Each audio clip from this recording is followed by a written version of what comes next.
High guys and welcome to my channel. तर चला आज बघूया a Sunday in my life. तर आज आमचं असंच ठरलं होतं की आम्ही आज बाहेर निघणार.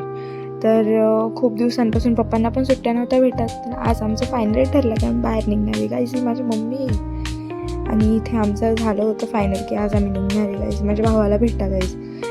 आणि नंतर टायमावर आम्हाला कळालं की गाडीमध्ये पेट्रोलच नाही. तर मग शेवटी आम्ही पेट्रोल पंपला आलो. इथे गर्दी बघून आम्हाला इतका वेळ लागला गाईस, पण नाही, आम्हाला आज बाहेर जायचं होतं म्हणून मग आम्ही पेट्रोल भरायच्या लाईनीत लागलो. नंतर पेट्रोल वगैरे भरून झालं होतं. इथे मला खूप बोर होत होतं म्हणून असंच माझ्या टवाळक्या चालू होत्या गाईस. आणि हे बघा माझ्या भावाची क्युरिओसिटी की ते ओपन असेल ना, ते क्लोज तर नसेल ना. इथे फायनली पेट्रोल भरून झाल्यावर आम्ही निघालो होतो आणि पाऊस पण चालू झाला गाईस आणि गाडीत बसल्या बसल्या बोर होत होतो गाईस. तर म्हणून आमचे असे काही नाटकं चालू होती. त्यानंतर बघा सोमेश्वर, याच्या पुढे आम्ही कुठे चाललो असेल गाईस, गॅस करा. आज मस्त वातावरण होतं गाईस, थोडासा पाऊस पडत होता रिमझिम आणि मस्त थोडंफार ऊन पण होतं. म्हणून मग आज बाहेर निघायचं ठरवलं. तर आम्ही जात होतो. आता पहिले म्हटलं लंच करून घेऊ. तर आम्ही आता आलो होतो साधना मिसळला. हे नाशिकचं खूप फेमस स्पॉट आहे गाईस मिसळसाठी. खूप भारी मिसळ भेटतं इथं. आम्ही साधना मिसळला आलो होतो. हे बघा गाईज माझ्या भावाला इथे काय भेटलं, त्याचा भाऊ. मग किती भारी भाऊ आहे त्याचा बघा. आणि इथे आम्हाला लगेच सीट पण भेटून गेलं होतं कारण आम्ही 4च जण होतो म्हणून मग पटकन सीट भेटलं होतं. ॲम्बियन्स बघा गाईज किती सुंदर वाटत होता, एकदम मेस्मरायझिंग ॲम्बियन्स होता. त्यानंतर मस्त मिसळ मागवली होती गाईज आणि मम्मीने मस्त भाकर, ठेचा भाकर, एक नंबर जेवण होतं गाईज. खूप मज्जा आली आज मिसळ खायला. त्यानंतर बघा गाईज मी पूर्ण टूर देते, किती भारी ॲम्बियन्स होता गाईज इथला, खूप सुंदर वाटत होतं. आणि त्यानंतर ना आमच्या अंगातला किडा बघा गाईज, एवढा पावसात सुद्धा आम्ही आईस्क्रीम खात होतो. Yes guys ice cream. त्यानंतर ना आम्ही ठरवलं की आता इथे जास्त वेळ न घालत आपण मस्त पाऊस चालू आहे तर कुठेतरी बाहेर अजून एखाद्या स्पॉटवर जाऊ. तर मग आम्ही गाडी काढली होती आणि मग म्हटलं चला आता दुसरीकडे जाऊ. तर इथून पुढे तुम्हाला माहितीच असेल फेमस स्पॉट म्हटल्यावर काय येतं. तर इथे बघा आम्ही निघालो होतो गाईज आणि बघा गाईज किती पाणी साचलं होतं. हे बघा गाईज इतका चिखल, इतका पाणी आणि त्याच्यात गाड्या फसून गेल्या त्या गाईज. त्या पण मोठ्या गाड्यांना ठीक आहे पण मग ह्या छोट्या गाड्या फसून जातात. त्यानंतर नाही बघा इथे आम्ही तिकीट काढलं गाईज, एंट्री तिकीट घेतलं, पार्किंगचं पण घेतलं आणि नंतर ना आम्ही इथे निघालो होतो. तेव्हा गाईज आम्ही कुठे आलो आहे, सोमेश्वर वॉटरफॉलला आलो आहे गाईज. इथे भरपूर गर्दी होती आज आम्ही आलो कारण आज नेमका संडे पण होता.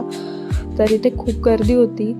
माझं स्ट्रगल बघा गाईज, तुम्हाला चांगला शॉट देण्यासाठी माझं स्ट्रगल बघा.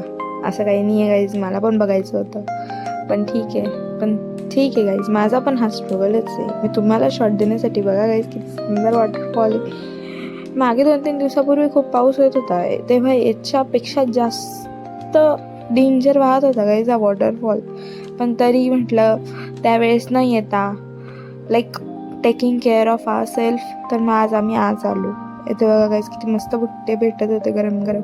मम्मीला खायची इच्छा झाली होती गाईज पण मग आमचं आत्ताच जेवण झालं होतं सो मग आम्ही नाही घेतला.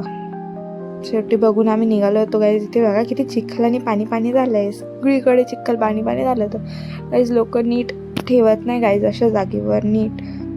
त्यानंतर ना मग परत गाडी काढली होती, आम्ही गाडीत बसलो आणि आता म्हटलं आलोच आहे तर मग ते बालाजी मंदिरला पण दर्शन करून घेऊ. सो मग तिकडेच चाललो होतो पण मग इथे गर्दी बघा गाईज. आणि इथे माझा भाऊ फुगला आहे गाईज कारण की त्याला पाण्यामध्ये थोडंफार तरी ओलं व्हायची इच्छा होती गाईज. पण मग मम्मीने नाही होऊ दिलं कारण की वातावरण असं होतं की तो आजारी पडला असता. म्हणून मग मम्मी बोलली की नको हो, पण मग तो नाराज झाला आहे गाईज. इथे मग आम्ही बालाजी मंदिरला येऊन गेलो होतो. गाडी नीट पार्क केली बघा गाईज. अजून पण तो फुगलेलाच आहे, तो आमच्यासोबत येत सुद्धा नाही आहे.